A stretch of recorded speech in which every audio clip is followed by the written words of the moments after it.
The Buckham family is the main subject of chapter 1638 as they eagerly await the birth of Jasmine and Josh's first child. Josh sees his wife as a national treasure because he was the first person in his generation to marry, and the Buckham family is understandably thrilled about the new addition to their family. The birth of the first grandchild is a momentous occasion, and Mrs. Stone recognizes its importance.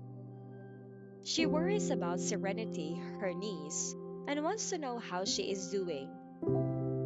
Serenity seems fine, Elisa assures her mother, pointing out that they are all engrossed in their busy lives and don't have time to think about Serenity's pregnancy. The cousins' dedication to their enterprises and financial freedom is highlighted throughout the chat. Additionally, Elisa pledges her support to ensure Serenity's happiness and hints at her protective nature by mentioning that she'd step in if Zachary mistreated her cousin. When her mother raises an eyebrow at this, Elisa clarifies that she would prefer to pursue justice for Serenity rather than using physical force. Then Mrs. Stone extends an invitation to Elisa to have dinner with her and Mr. Reading, who has recently assisted her numerous times. She sees this as a chance to show Mr. Reading how much she appreciates him.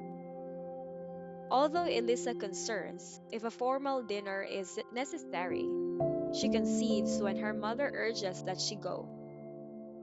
Only the three of them, Mrs. Stone, Elisa, and Mr. Reading, are involved in the dinner planning.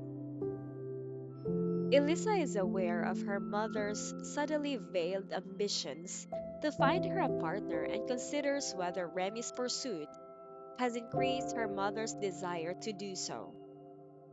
She makes fun of herself, calling herself a caring little padded jacket, demonstrating her readiness to comply with her mother's instructions. As the chapter progresses, it offers a glimpse into the Buckham family's interpersonal relationships. Joy and excitement are felt in anticipation of a new family member, and the story is slightly lighthearted thanks to Mrs. Stone's matchmaking attempts. Elisa's commitment to her family and her readiness to follow her mother's instructions also highlight the significance of family ties in the narrative. This chapter sets up a supper that could have a significant impact on Elisa's romantic life. Although Elisa is aware of her mother's motivation, it is uncertain how the dinner with Mr. Reading will go and whether it will have an effect on her developing connection with Remy.